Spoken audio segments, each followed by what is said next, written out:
అందరికీ నమస్కారం. Welcome to my channel. మనకు నిన్న క్యాబినెట్ మీటింగ్ అయితే జరిగిందండి. మహారాష్ట్ర ముఖ్యమంత్రి చంద్రబాబు నాయుడు గారి సారథ్యంలో క్యాబినెట్ మీటింగ్ అయితే నిన్న జరిగిందనమాట. ఈ క్యాబినెట్ మీటింగ్లో ఒక ముఖ్యమైన నిర్ణయం అయితే తీసుకోవడం జరిగిందండి. ఆ నిర్ణయం ఏంటి అంటే పేదలందరికీ ఇళ్ల స్థలాలను పంచాలి అని చెప్పేసి మన కూటమి ప్రభుత్వం అయితే నిర్ణయం తీసుకుందండి. మనకు మేనిఫెస్టోలో ప్రకటించడం జరిగిందండి. పట్టణ ప్రాంతాల్లో 2 సెంట్లు, పల్లె ప్రాంతాల్లో 3 సెంట్లు ప్రజలకైతే ఉచితంగా అందిస్తాము అని అయితే చెప్పడం జరిగిందనమాట. దాన్ని ఇప్పుడు కార్యాచరణకు తీసుకురావడం జరుగుతోంది. పట్టణ ప్రాంతాల్లో 2 సెంట్లు, పల్లె ప్రాంతాల్లో 3 సెంట్లు ఇవ్వడానికి సన్నాహాలు అయితే మొదలుపెట్టిందండి మన కూటమి ప్రభుత్వం. అయితే దీనికోసం విధి విధానాలను కూడా చెప్పడం జరిగింది మన మంత్రి పొలుసు పార్థసారథి గారు. మనకి ఏ విధానాన్ని ఉండాలంటే గతంలో ఎప్పుడు ఇల్లు తీసుకొని వాళ్ళు లేదా స్థలం తీసుకొని వాళ్ళు అయి ఉండాలి. గతంలో ఎప్పుడు వాళ్ళకి లబ్ధి చేకూరి ఉండకూడదన్నమాట. ఇక అంతేకాకుండా ఆధార్ కార్డు ఖచ్చితంగా కలిగి ఉండాలి.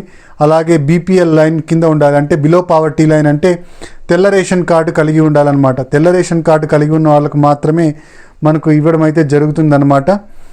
ఇక అంతేకాకుండా వ్యవసాయ భూమి వచ్చేసి 2.5 ఎకరాల మాగాని 5 ఎకరాల మెట్ట అంతకు లోపు ఉండాలి, కానీ ఎక్కువైతే ఉండకూడదు. ఇవండి మనకు దాదాపుగా విధి విధానాలు. ఇంకా పూర్తిగా విధి విధానాలు అయితే ఖరారు చేయలేదు. త్వరలోనే జియో అయితే రిలీజ్ కాబోతోంది. జియో రిలీజ్ అయినప్పుడు పూర్తి విషయాలు అయితే మనకు తెలుస్తాయి. ప్రస్తుతానికైతే ఈ 3 రూల్స్ని మనకు చెప్పడం జరిగిందనమాట. తెల్ల రేషన్ కార్డు ఖచ్చితంగా కలిగి ఉండాలి, ఆధార్ కార్డు కలిగి ఉండాలి, ఆంధ్రప్రదేశ్ నివాసి అయి ఉండాలి. అంతేకాకుండా ఇంతకుముందు ఎప్పుడు లబ్ధి పొంది ఉండకూడదు. వ్యవసాయ భూమి వచ్చేసి 2.5 ఎకరాల మాగాని 5 ఎకరాల మెట్ట లోపు అయి ఉండాలి. ఇవంటి మనకు విధి విధానాలు ఇచ్చిండేవి. మనకు త్వరలోనే మనకు జియో అయితే రిలీజ్ అవుతుంది. జియో రిలీజ్ అయిన తర్వాత మనము అప్లై చేసుకోవడానికి అవకాశం అయితే కల్పిస్తారనమాట. అంతేకాకుండా మనకు ఏవైతే ఫ్రీగా ఇచ్చిన స్థలాలు ఉన్నాయో ఆ స్థలాల్లో ఇంతవరకు ఇల్లు కట్టుకొని వాళ్ళ స్థలాలను వెనక్కి తీసుకుంటామని అయితే చెప్పడం జరిగిందనమాట. ఎవరైతే చాలా రోజుల కిందట స్థలం ఇచ్చి కూడా వాళ్ళు ఇంతవరకు కన్స్ట్రక్షన్ మొదలు పెట్టలేదో వాళ్ళ స్థలాలు వాళ్ళు ఇంట్రెస్టెడ్గా లేకున్నట్టయితే వాళ్ళ స్థలాలు వెనక్కి తీసుకుంటామని అయితే చెప్పడం జరిగింది. వాళ్ళు కట్టుకుంటాము అనేటట్టయితే వాళ్ళ స్థలాలు కంటిన్యూ చేయడం జరుగుతుందన్నమాట. లేని పక్షంలో వాళ్ళ స్థలాలు వెనక్కి తీసుకుంటామని కూడా కూటమి ప్రభుత్వం చెబుతోందండి.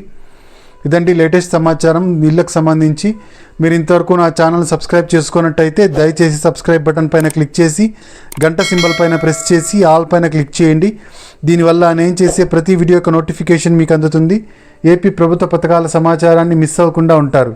లైక్ చేయండి, షేర్ చేయండి. మీరు ఇచ్చే ఒక లైక్, మీరు చేసే సబ్స్క్రిప్షను మాకెంతో ఎంకరేజింగ్గా ఉంటుంది. మీకు కూడా ప్రభుత్వ పథకాల సమాచారాన్ని తెలుసుకునే అవకాశం దొరుకుతుంది. Thank you very much.